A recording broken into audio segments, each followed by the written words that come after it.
Bonjour à vous. Comme d'habitude, si cette vidéo vous a plu, un petit pouce, un abonnement, éventuellement un petit don, lien dans la description, cela me permet de publier régulièrement. Aussi, n'hésitez pas à partager mes vidéos afin que cette chaîne soit mieux connue. Donc là, c'est le point sur l'Ukraine du 24 mai 2025. Et bien sûr, on va tout d'abord parler des relations entre Trump et Poutine et bon, de ce qui va se passer concernant l'Ukraine. Alors bon, on a eu quelques informations, mais rien d'extraordinaire. On a d'abord eu Trump qui a appelé Poutine, ça a duré plus de 2 heures. À la fin, évidemment, Trump a fait du Trump, c'est-à-dire il a déclaré que c'était très constructif, que Poutine allait immédiatement entamer des négociations avec Zelensky pour un cessez-le-feu. Évidemment, il n'en était rien. Poutine a pris la parole juste après, d'ailleurs, leur appel téléphonique. Et d'après Poutine, le son de cloche est complètement différent. Poutine a dit que il y a une préparation pour des négociations concernant la guerre en Ukraine avec Kiev, mais bon, que cela est en train de se construire et évidemment qu'il n'y avait absolument aucun calendrier et qu'il n'a jamais été question d'un cessez-le-feu. Donc vous voyez déjà les deux sons de cloche différents et j'ai envie de vous demander qui croyez-vous, Trump ou Poutine concernant le contenu de cette discussion téléphonique. Bref, ensuite on a eu la rencontre à Istanbul, bien évidemment, qui s'est finie sur rien, comme prévu, à part quand même hein, quelque chose de concret, mais qui n'a rien à voir avec des accords de paix, c'est l'accord pour s'échanger 1000 prisonniers. Donc ça, par contre, c'est en train de se faire très très sérieusement et je pense que cela devrait bientôt aboutir. Ensuite, on a eu des échos du gouvernement américain comme quoi si la Russie s'entêtait à ne pas vouloir négocier sérieusement, les États-Unis feraient éventuellement des sanctions. D'ailleurs, Trump en avait un petit peu parlé, quoique très légèrement et sans conviction du tout. Ensuite, on a eu J.D. Vance qui a pris la parole et qui a dit bon, nous, c'est pas la première fois qu'il le dit, mais il l'a répété, c'est-à-dire que nous, les États-Unis, si jamais ça piétine concernant les négociations, eh bien, nous, on se retirera des négociations de paix, car après tout, ce n'est pas notre guerre, c'est à l'Union européenne de régler ces problèmes d'accord de paix entre la Russie et à l'Ukraine, ce n'est pas aux États-Unis. Ça, c'est J.D. Vance qui lance ça hein, devant les caméras du monde entier, un vice-président des États-Unis. Et enfin, on a la dernière déclaration de Marco Rubio, donc le secrétaire d'État américain, qui a dit qu'il serait vain de faire de nouvelles sanctions à la Russie, car faire des sanctions à la Russie voudrait dire ben, mettre des bâtons dans les roues aux négociations. Cela braquerait encore plus la Russie, qui se sentirait encore plus lésée et donc les amènerait encore plus vers le chemin d'une guerre qui continuerait avec Kiev. Donc Marco Rubio, dès le début, là, il a dit non, non, les États-Unis ne feront pas de sanctions. Alors déjà, ça met les choses au clair entre les déclarations de J.D. Vance et les toutes dernières informations de Rubio. On peut comprendre que bon, bah, Trump est sur le chemin d'abandonner l'Ukraine, cette fois sérieusement, hein, avec des déclarations, on va dire, concordantes entre J.D. Vance et Rubio, et on va dire le côté très superficiellement intéressé de Trump quant aux négociations avec l'Ukraine et la Russie. On sent un Trump qui s'en fout un petit peu, qui s'en désintéresse de plus en plus chaque jour passant. Donc, bon, évidemment, c'est pas vraiment une surprise, c'était annoncé depuis très très longtemps, sauf que là, ça devient vraiment tangible Et d'ailleurs, l'Union européenne se prépare à un abandon complet des États-Unis pour essayer de sauver les meubles en Ukraine. Et encore, ça ne marche pas vraiment, puisque plusieurs pays au sein même de l'Union européenne, dont l'Espagne et l'Italie, pour ne prendre que ces exemples, évidemment, je ne parle pas de la Hongrie, de la Serbie et de la Slovaquie, parce que là, c'est tellement évident que je ne vais même pas en parler.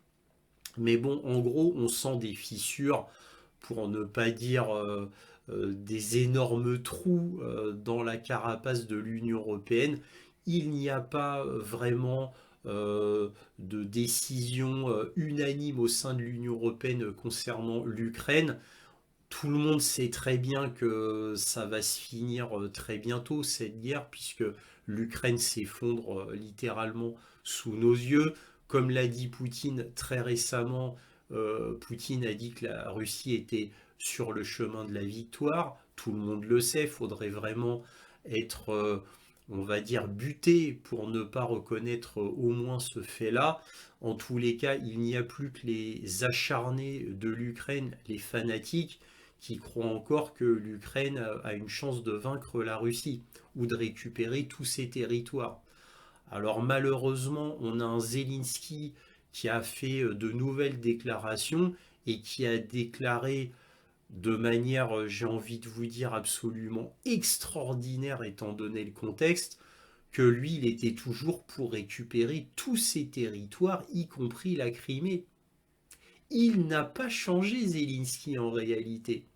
Et à mon avis, quand Trump a entendu cela, il a dû être très, comment dire, vexé ou très ennuyé, je ne sais pas, concernant les derniers termes de Zelensky, parce que ça voudrait dire que Zelensky n'a absolument rien appris en réalité et reste toujours fanatiquement bloqué sur l'intégrité de l'Ukraine dans son entièreté, c'est-à-dire récupérer 100% des territoires tels que c'était en 1991. Bref, le rêve le plus fou de Zelensky, eh bien, il s'y accroche toujours. Donc, bref, tout ça est navrant concernant Kiev. Les États-Unis s'en rendent compte, je le suppose, et évidemment commencent à lâcher l'affaire, ou même carrément en réalité lâchent l'affaire. Bon, il y avait des signes qui déjà montraient qu'ils lâchaient l'affaire depuis déjà un bon moment. Mais ils faisaient semblant, les États-Unis font semblant, pour ne pas perdre la face, ils ne pouvaient pas lâcher l'Ukraine du jour au lendemain, ça aurait fait tâche, ça aurait fait mauvais genre vis-à-vis de la réputation internationale. Cela aurait vraiment terni l'image des États-Unis de gros traîtres. Donc ils y vont tout doucement, mais sûrement pour abandonner l'Ukraine. Voilà ce qu'on pouvait dire sur ce thème-là. Alors maintenant, autre information, on a des défections qui se font de plus en plus massivement au sein de l'Ukraine et de l'armée ukrainienne, bien évidemment, et au plus haut niveau.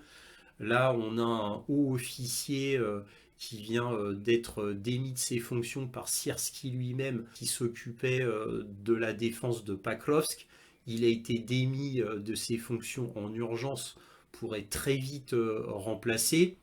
Bref, en tous les cas, il a été démis de ses fonctions en urgence parce que Sierski ne pouvait pas supporter quelqu'un qui ne veut pas se battre jusqu'au bout.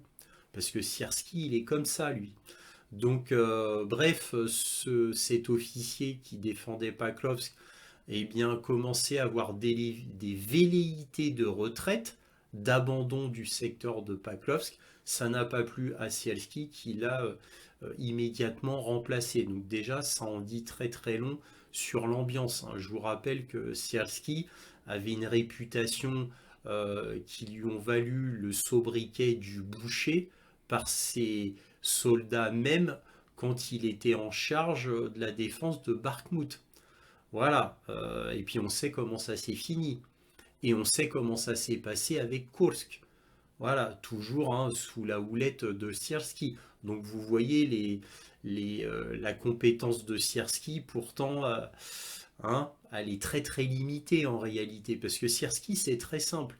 Depuis qu'il est aux commandes, la méthode de Sierski pour combattre la Russie, c'est on fonce, on prend tout ce qu'on a et on verra bien ce que ça donne. Donc il n'y a absolument aucune subtilité. Donc, à la différence de Zaloujny d'ailleurs, hein. Mais Sierski, il a l'énorme avantage aux yeux de Zelensky d'être complètement loyal et d'être complètement servile. Donc quand Zelensky dit bon bah je veux prendre ce territoire au niveau de la com, ça va faire très bien, et bien Sierski lui dit oui d'accord et j'envoie les hommes. Zaloujny lui il aurait dit non non non c'est suicidaire, je ne veux pas faire ça, etc. C'est la grosse différence entre Sierski et Zaloujny. Bref, en tous les cas, ben, ça fait partie des facteurs d'effondrement et ils vont être de plus en plus nombreux. J'ai vu moi en plus des vidéos Telegram qui montrent de plus en plus de kidnapping dans les rues, voilà, avec des vannes blancs, parce que c'est la marque de fabrique hein, du kidnapping pour l'armée, c'est toujours des vannes blancs. Et il y a de plus en plus de populations, évidemment, qui, euh, qui sont en plein désaccord avec Zelensky concernant ces kidnappings de jeunes Ukrainiens qui ne veulent pas aller se battre parce qu'ils savent très bien qu'ils représentent de la chair à canon et qu'ils vont tout simplement à la mort ou tout du moins être mutilés à vie.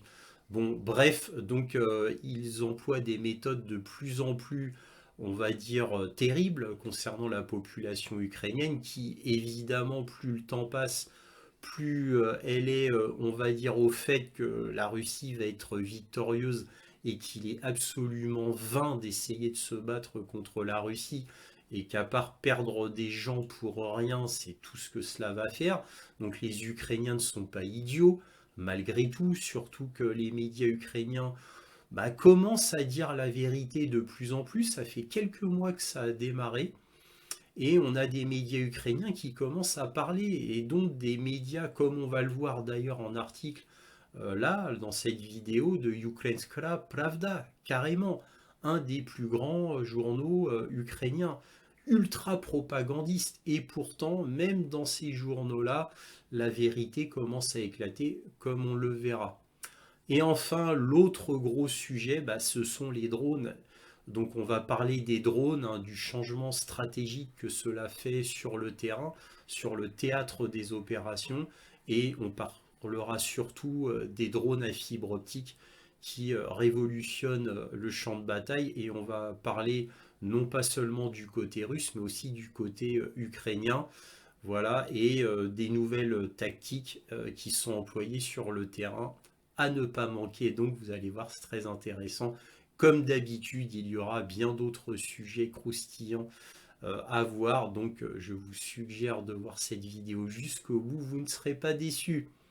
Voilà, commençons. Alors on va commencer avec un article de NDTV World qui nous dit comment l'évaluation de Trump et Poutine de leur conversation de 2 heures sur l'Ukraine diffère.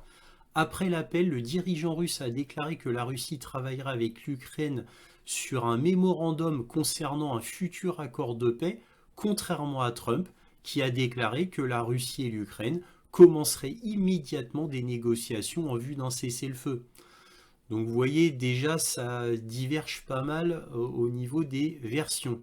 Ensuite, on a le New York Times qui nous dit lors de l'appel téléphonique de Trump, Poutine remporte une victoire diplomatique avec une mise en garde économique. Le Kremlin a résisté à la pression pour un cessez-le-feu immédiat comme condition préalable au pourparlers de paix, mais la volonté du président russe de normaliser les relations avec les États-Unis semble en suspense. Bah oui, c'est normal que la normalisation des relations entre les États-Unis et la Russie est en suspense, puisque les États-Unis soufflent le chaud et le froid avec l'Ukraine. En attendant, Poutine est très circonspect parce que, en attendant, les États-Unis continuent à financer et à armer l'Ukraine. Donc il y a un petit côté hypocrite qui agace grandement le Kremlin. En tous les cas, bon, évidemment, il y a eu de vagues menaces proférées par Donald Trump sur de vagues sanctions, peut-être. Ensuite, Trump ajoute, bon, si ça continue comme ça, nous, on s'en ira des négociations de paix, mais je ne sais pas, je vais voir, on verra. Voilà, donc Trump qui reste dans le vague le plus énorme, et comme on va le voir, ça agace beaucoup de monde, en particulier les médias. Là, on regarde le Washington Post avec un article clairement agacé quand on lit le reste de l'article et qui commence par les volte-face de Trump sur la facilité avec laquelle il serait possible de mettre fin à la guerre entre la Russie et l'Ukraine. Le président est passé d'un accord de 24 heures à un recul en quelques mois seulement. Et là, dans l'article, bon, ils nous refont tout l'historique des rodomontades de Donald Trump. Et là, on parle du Washington Post, hein, journal purement démocrate et anti-Trump. Alors bon, évidemment, ils ne l'ont pas raté dans l'article, hein. Mais bon, d'un autre côté, ils reprennent des choses factuelles, hein, les vraies rodomontades de Donald Trump, comme quoi dès qu'il serait président, il finirait cette affaire en 24 heures. Effectivement, il l'a dit, et bien d'autres propos outranciers, extrêmement exagérés. Bon, bref, il a fait du Donald Trump. Donc c'est facile pour le Washington Post de dénigrer Donald Trump, puisqu'il suffit de reprendre ses propres paroles, donc ils n'ont aucun effort à faire. En tous les cas, ça les agace, parce que le Washington Post, comme le New York Times, et bien d'autres grands médias américains, et presque tous les grands médias occidentaux d'ailleurs, sont pro-Union européenne, pro-OTAN et bien sûr pro-Ukraine, pro-Zelensky. Donc ils sont très très agacés de ce recul de Donald Trump, parce que les grands médias et l'UE, ben, ils avaient dans l'espoir, en entendant un Donald Trump qui disait que si la Russie ne se couche pas, eh bien, elle aurait de terribles sanctions. Et là, je cite Donald Trump, hein. C'était il y a quelques semaines encore. Donc des terribles sanctions, on passe à un énorme recul. Bon, je ne vais pas vous faire tout l'historique de l'article qui est fort long, mais en gros, voilà, comme je vous l'ai dit dans l'introduction, c'est on va abandonner l'Ukraine, voilà, en gros. Donc, bref, tout ça, ça agace l'Occident et en particulier l'UE et les démocrates et les grands journaux américains, évidemment, qui sont démocrates à fond et pro-Zelensky à fond. Mais d'un autre côté, ben, ils ne peuvent que constater que cette fois, Trump semble fermement décidé, au final, à réellement abandonner l'Ukraine. Alors maintenant, on va parler de l'effondrement dans l'armée ukrainienne même, mais cette fois vraiment à haut niveau. Là, on a Ukrainska Pravda, donc un grand journal ukrainien, qui nous dit la 59e brigade qui combat dans la direction de Pakrovsky a changé d'urgence le commandant de la brigade. Donc c'est lui, et qui est Vovdan Shevchuk. Donc c'est un lieutenant-colonel qui n'était pas complètement en phase avec le général Sierski. Le général Sierski qui est le chef d'état-major de l'armée ukrainienne, le commandant suprême.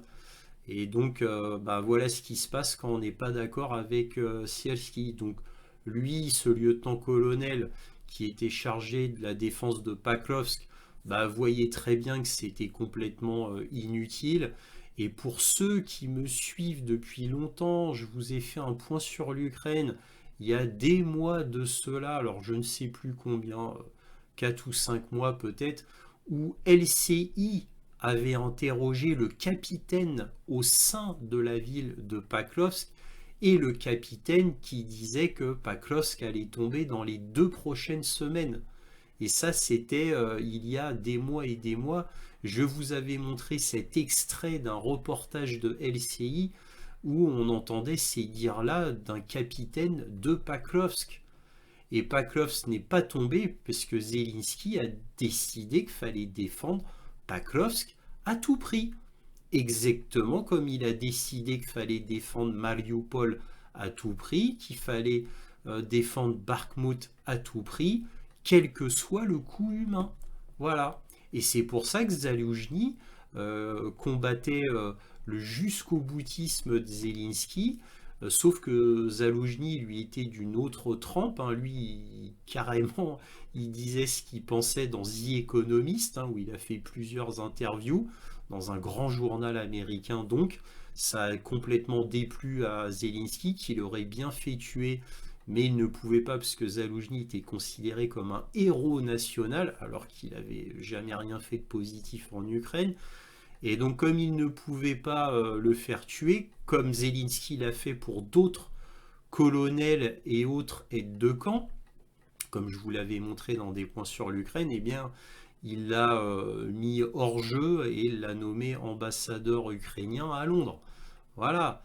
Mais bon, voilà comment ça se passe au sein de l'armée ukrainienne. Donc c'est extrêmement grave. Et évidemment, ce sera de pire en pire avec le temps qui passe.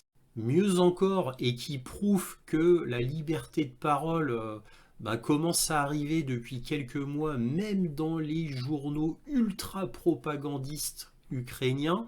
On a The Kyiv Post, hein, qui est l'équivalent de LCI pour nous en France, pour faire un petit parallèle, qui nous dit un officier ukrainien démissionne du commandement d'une brigade d'élite et critique les généraux pour leur mission stupide. Alors quand on lit l'article, mission stupide, dans le sens de les envoyer comme chair à canon. Un commandant de combat vétéran avec 2 médailles pour bravoure a dirigé une unité d'attaque de la 47e brigade, la fameuse 47e brigade ukrainienne, une unité d'élite très connue en Ukraine, une unité triée sur le volet armée de véhicules de combat Bradley de fabrication américaine et de chars Abrams a démissionné samedi. Donc c'est lui là, Oleksandr Chialchine. Voilà, et donc bon bah là évidemment c'est tout un tas d'informations intéressantes sur le fait que rien ne va plus dans l'armée ukrainienne.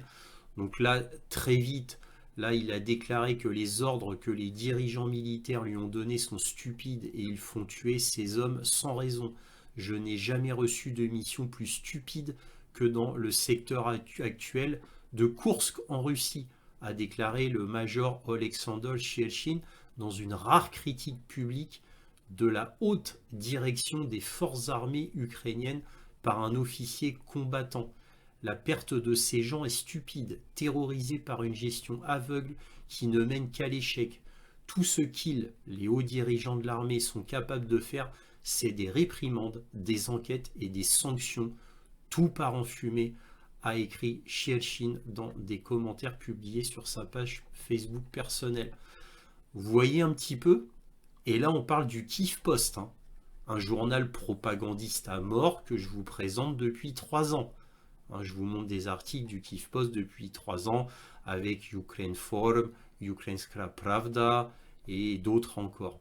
Bref, cette liberté de ton qu'adopte The Kyiv Post est pour moi la meilleure preuve de l'effondrement de l'armée ukrainienne, en plus bien sûr des articles que l'on voit là. Et à mon avis, les deux qu'on vient de voir, le lieutenant-colonel et le major ici, ne seront pas les derniers qui vont commencer à parler, malgré évidemment les menaces qui pèsent sur eux, parce qu'évidemment, une fois qu'on balance des choses comme ça dans des journaux, eh bien, bien sûr, ça devient dangereux les concernant. Cela dit, le fait qu'ils soient publiés dans Kyiv Post, ça leur donne quand même une certaine assurance vie. Et d'ailleurs, c'est pour ça qu'ils parlent, parce qu'ils sont publiés dans Ukrainska Pravda et Kyiv Post, donc les journaux parmi les plus lus d'Ukraine. Donc ça leur donne une certaine assurance. Alors ici, un extrait d'un article de Simplicus the Thinker qui nous dit « Petite anecdote de Bogatyr ». Alors Bogatyr, bon, c'est une petite ville ukrainienne, je vais vous montrer où c'est tout de suite. Bogatyr, c'est ici, donc vous voyez, c'est à côté de Donetsk, en pleine ouest par rapport à Donetsk, ou Koulakovier si vous voulez. Bogatyr, c'est là. C'est exactement là, voilà. Bref, et là on lit, petite anecdote de Bogatyr, des commandants ukrainiens désespérés ont envoyé une équipe de sabotage en tenue de camouflage complète, c'est eux, pour démonter et piétiner le drapeau russe afin de prouver que Bogatyr n'avait pas été capturé. Jugez par vous-même dans l'avant et après si cette mission en valait la peine. Alors là je vous montre l'image complète des deux hommes en tenue de camouflage en train de piétiner le drapeau russe. Et là, je vous montre que le casque et non pas le reste de l'image, parce que sinon, je risquerais d'avoir des problèmes. Je vous montre juste le casque et encore une fois, je ne peux pas vous montrer le reste de l'image. Mais vous avez compris donc la stupidité de cette mission et souvenez-vous de l'article de Kyiv Independent sur ce major ukrainien qui avait dit qu'on les envoyait dans des missions stupides. Et bien là, vous voyez typiquement la mission complètement stupide, basée uniquement sur la communication, comme on l'a vu sur Mariupol, Bakhmut, Kursk et autres. Voilà, c'est que de la communication et uniquement de la communication. Et malheureusement, ce sont les pauvres soldats ukrainiens qui en payent le prix, toujours.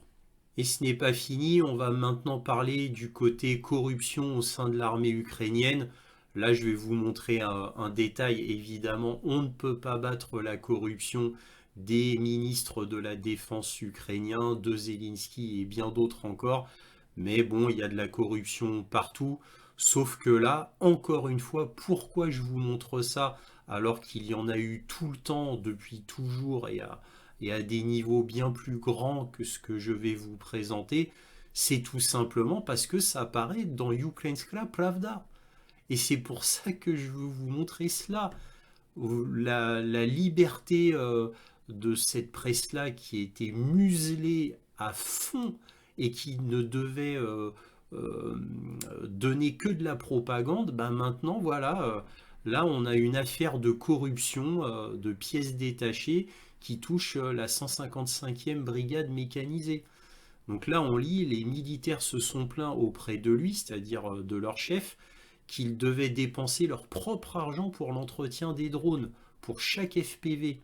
Après tout, la plupart des drones délivrés par la brigade disposent d'un équipement de base. Ils tombent donc rapidement sous l'influence des armes de guerre électroniques russes, le brouillage électronique russe. Bah oui, forcément. Et donc, ils doivent dépenser leur propre argent pour l'entretien des drones. Donc, et là, qu'est-ce qu'on voit? Une fraude financière au sein de la 155e brigade de fusiliers motorisés a attiré l'attention des forces de l'ordre. Donc, vous voyez, tout cela est quand même très très très inquiétant et montre que pour l'Ukraine, cette fois c'est au grand jour. Rien de nouveau là-dedans, ça a toujours été en Ukraine. Sauf que ce qui est nouveau, c'est que ça apparaît dans un grand journal ukrainien. Alors ici, on a un article de TASS qui nous dit Poutine annonce sa décision de créer une zone tampon le long de la frontière avec l'Ukraine. Les forces armées russes travaillent activement pour accomplir cette tâche, a déclaré Poutine. Donc là, Poutine dit nous avons approuvé la création d'une zone tampon de sécurité indispensable le long de nos frontières. Nos forces armées travaillent activement à cette fin, a déclaré Poutine. Il a souligné qu'au vu des récents événements dans les régions de Koursk, Belgorod et Bryansk, des efforts immédiats sont nécessaires pour restaurer et reconstruire les zones touchées par les récents événements. Cela comprend l'aide aux résidents locaux pour qu'ils puissent retourner dans leur village d'origine sous réserve que les conditions de sécurité le permettent. Donc, il faut savoir que pour Poutine, c'est une zone sensible.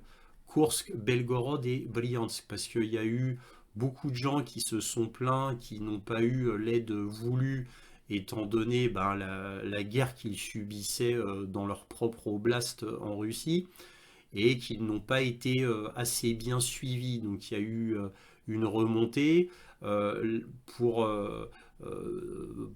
pallier à ce problème. On a là Vladimir Poutine qui s'est rendu à Koursk Là, tout dernièrement, il s'est rendu à Koursk, il a visité la centrale nucléaire de Koursk et il en a profité pour parler de ces trois oblasts-là et comme quoi, évidemment, il allait aider de manière assez substantielle la population afin qu'elle puisse être relocalisée là où ils étaient précédemment logés. Il va donner une prime à toutes les personnes afin de les aider financièrement pour cela. De mémoire de ce que j'ai lu des journaux russes, il va donner l'équivalent de 800 dollars par personne pendant plusieurs mois. Alors, plusieurs mois, 2 mois, 3 mois, je ne le sais pas, mais j'ai lu que c'était 800 dollars par mois pendant un certain temps pour les aider à se reloger. Donc, nous verrons s'il tient parole. Mais en attendant, il va faire une zone tampon, comme je vous en avais déjà parlé sur les cartes militaires de l'Ukraine. Je vous avais parlé de cette zone tampon, sauf que je vous avais dit que je ne connaissais pas évidemment la largeur de cette zone tampon. Combien de kilomètres va faire cette zone tampon? Nul ne le sait. Je ne le sais pas du tout non plus, j'en ai absolument aucune idée. J'ai entendu parler de 15 km, mais bon, ça veut rien dire. J'ai aussi entendu parler de 50 km, voire 100 km. J'ai même entendu parler que les Russes allaient prendre Soumy pour être plus sûr, l'oblast de Soumy. Bon, je ne sais pas. On verra bien. De toute manière, tant que Vladimir Poutine n'aura pas fait une allocution pour dire ce qu'il en est, personne ne peut prévoir ce qui va en être. Mais en tous les cas, c'était une information très très intéressante et très très importante de savoir qu'il y aura une zone tampon dans ces trois régions, Koursk, Belgorod et Bryansk. Ça fait une énorme zone tampon. Donc cette affaire-là est vraiment à suivre de très près parce que qui dit zone tampon, suivant la taille de la zone tampon, ça va encore grignoter toujours plus les territoires ukrainiens. Donc vous vous doutez bien que le monde entier va être très très intéressé quant à cette zone tampon. Là, nous allons voir une vidéo très intéressante. C'est lors d'une réunion entre Poutine et les responsables de Koursk. Donc là, la source que j'ai, c'est Simplicus the Thinker. Et vous allez voir, on en apprend beaucoup. Alors, lui, ce responsable de Koursk qui parle, se plaint évidemment de la situation à Koursk. On va voir ce qu'il dit.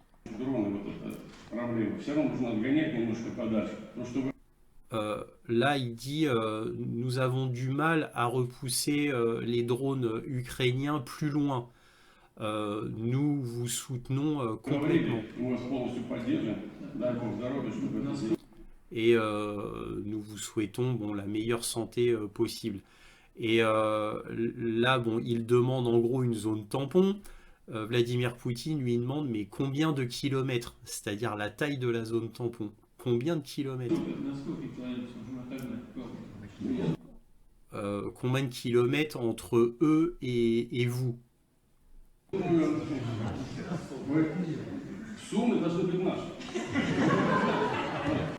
Donc là, il dit, Soumy doit être nôtre. Soumy, l'oblast de Soumy doit être nôtre.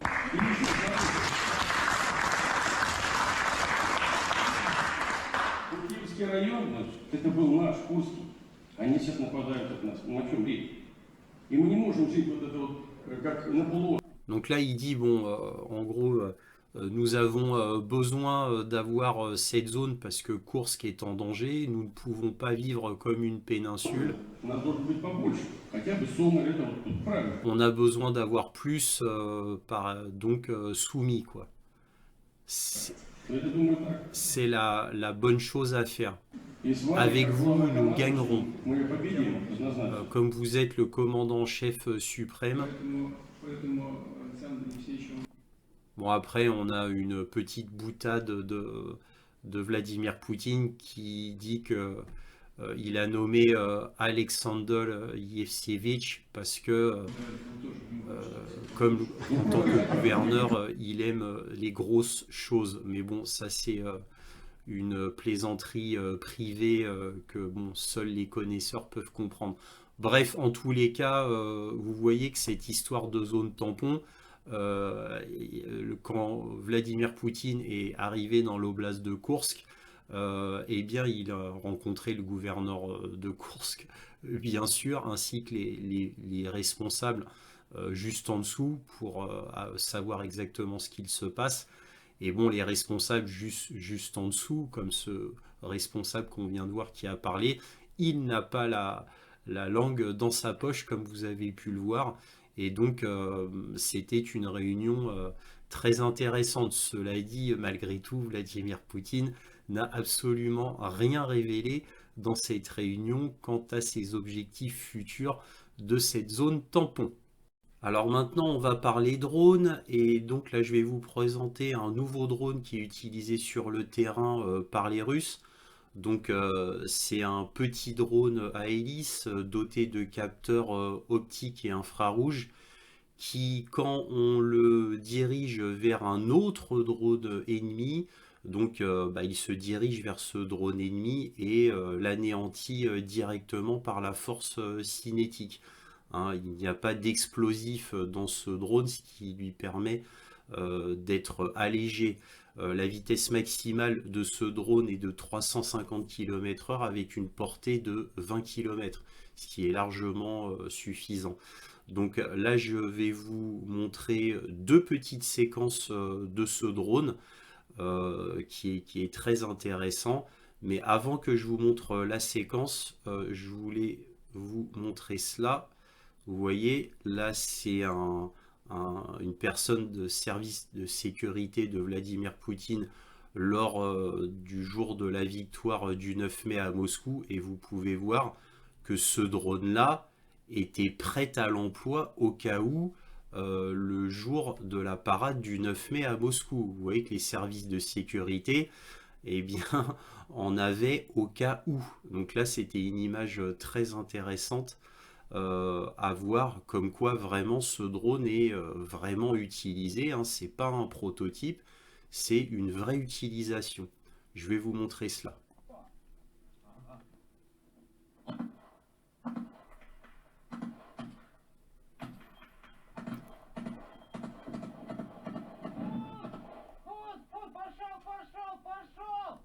Voilà, donc là c'est une première séquence, je vais vous montrer la deuxième séquence. Pour information, ce drone russe s'appelle LK.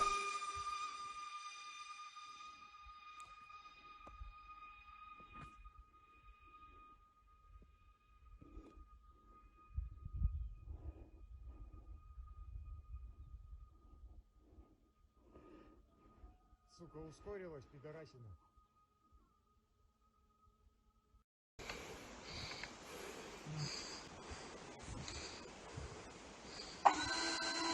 Понимаешь? Да.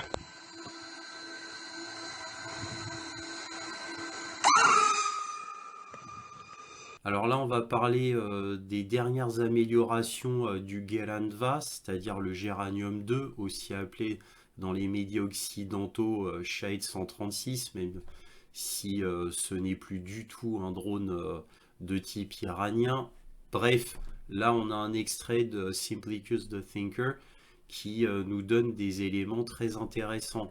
Le plus grand expert en radioélectronique d'Ukraine a été étonné de voir enfin l'un des nouveaux drones russes Geran, c'est-à-dire Géranium, équipé de 16 émetteurs-récepteurs satellites Comet. Donc tout a commencé avec 4, puis 6, puis 8, puis 12, augmentant à chaque fois à mesure que l'environnement de brouillage électronique devenait plus sophistiqué. La Russie en est maintenant à 16 modules pour rendre les drones Geran, Géranium, pratiquement insensibles au brouillage. Alors évidemment, plus on ajoute des émetteurs-récepteurs Comet, plus le drone est complexe et donc plus cher. Mais ça vaut le coup puisque ça reste de l'électronique pas très sophistiquée qui ne coûte pas non plus très cher. Donc ça vaut le coup de rajouter des émetteurs récepteurs. Bon, bref, nous allons voir ce que ça donne, mais si effectivement ça les rend pratiquement insensibles au brouillage, comme le dit Simplicus the Thinker, eh bien c'est un énorme avantage côté russe concernant les Géranium 2 qui, je vous le rappelle, sont parmi les drones les plus utilisés par les Russes en Ukraine, avec les Lancet 3. Donc c'est très intéressant pour les Russes d'avoir ce type de drone qui améliore grandement l'efficacité sur le terrain. Alors pour information, je vais faire une vidéo spéciale drone où là je vais parler de manière plus générale le mercredi qui arrive. Donc ce sera une grosse vidéo spéciale drone très intéressante à ne pas manquer mercredi qui arrive. Alors je finirai sur les drones par un article du Washington Post qui nous dit l'Ukraine s'efforce de dépasser l'avantage de la Russie dans le domaine des drones à fibre optique. L'Ukraine a été pionnière dans l'utilisation de petits drones sur le champ de bataille, mais dans la région russe de Koursk, les câbles à fibre optique de Moscou ont contribué à inverser la tendance. Donc là, dans cet article du Washington Post, on nous dit quand même que les drones à fibre optique ont tellement changé la donne que ça a permis de donner la victoire à Moscou dans l'oblast de Kursk. Donc c'est pour vous dire l'énorme importance des drones à fibre optique.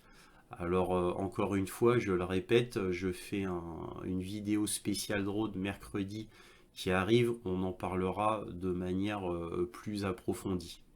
Alors ici un article de Politico très révélateur qui nous dit l'Europe doit apprendre l'art de dépouiller la Russie. L'UE est loin d'être impuissante, elle manque simplement de levier. Bon, bref, là, c'est un article qui parle de tout ce que l'UE peut faire pour affaiblir la Russie. Mais ce qui est intéressant, c'est la conclusion.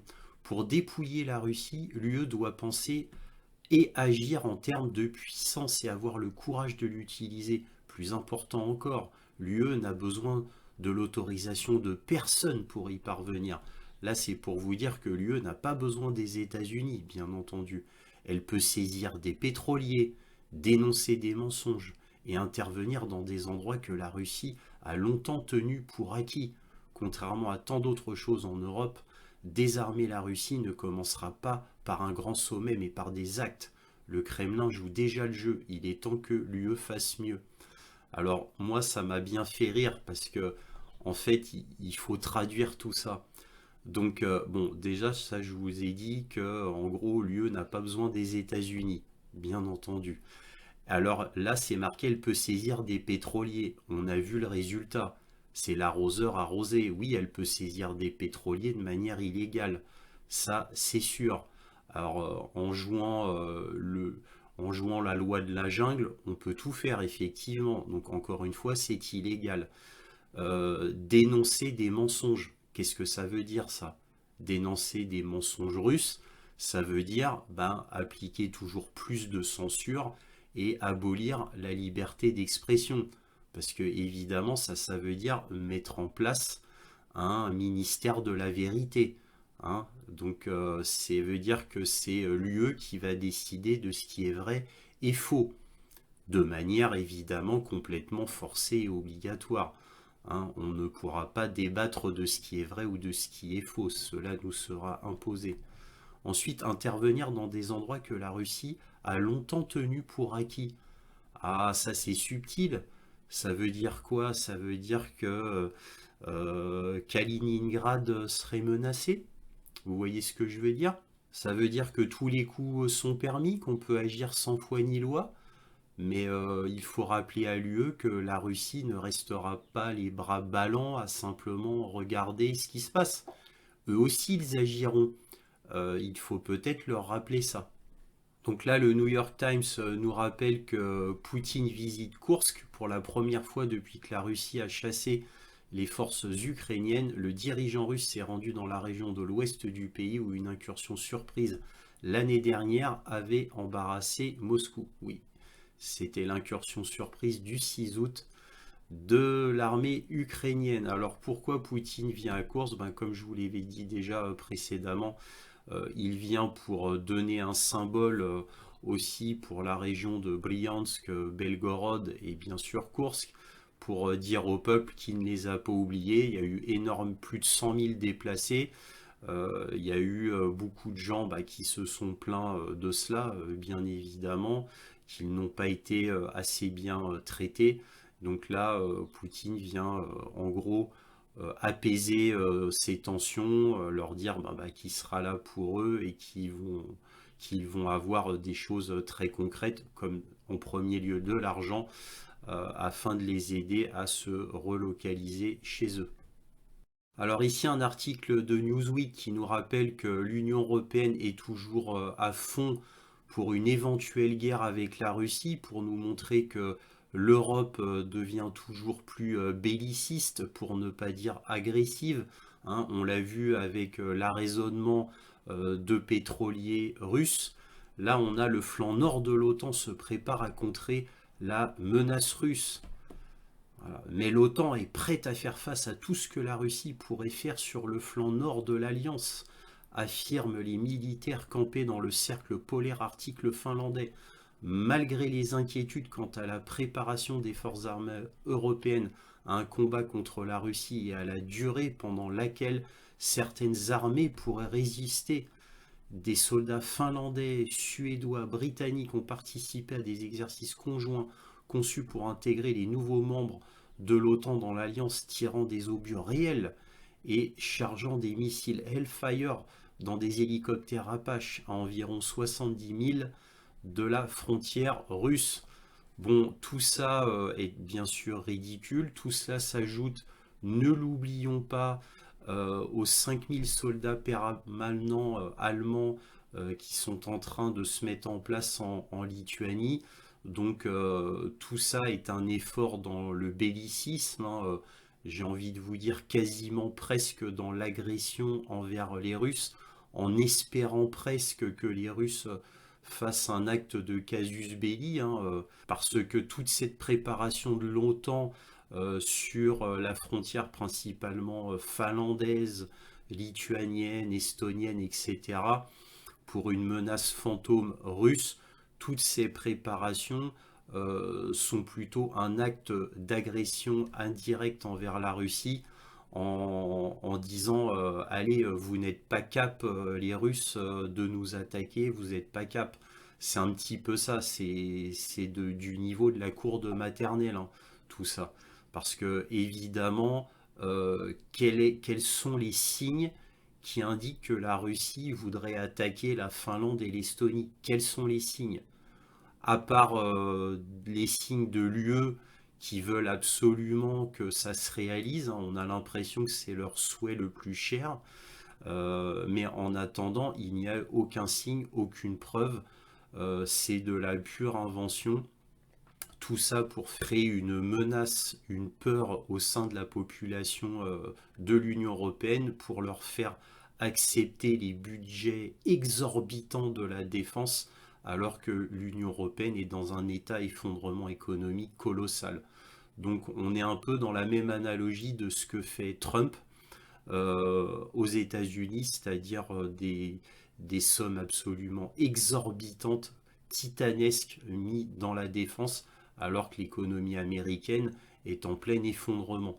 Donc voilà, j'ai envie de vous dire, Union européenne, États-Unis, même combat, dans le ridicule. Et le dernier article vient du New York Times, l'Ukraine et la Russie entament le plus grand échange de prisonniers de guerre. La Russie et l'Ukraine ont entamé vendredi leur plus important échange de prisonniers de guerre, chaque partie ayant restitué 390 soldats et civils selon les deux gouvernements. D'autres échanges étaient attendus samedi et dimanche, les deux pays s'étant engagés à échanger 1000 prisonniers chacun. Voilà, nous rapatrions nos compatriotes. La première partie de l'accord d'échange de 1000 personnes contre 1000 personnes a été mise en œuvre, a écrit le président ukrainien Zelensky. Bref, bon, c'est un bel échange de prisonniers, 1000 pour 1000, c'est bien. Chacun retournera chez soi, c'est une très bonne chose. Voilà, et on finit sur cette note, on va dire un peu plus douce, une bonne nouvelle entre guillemets dans cette guerre Ukraine-Russie.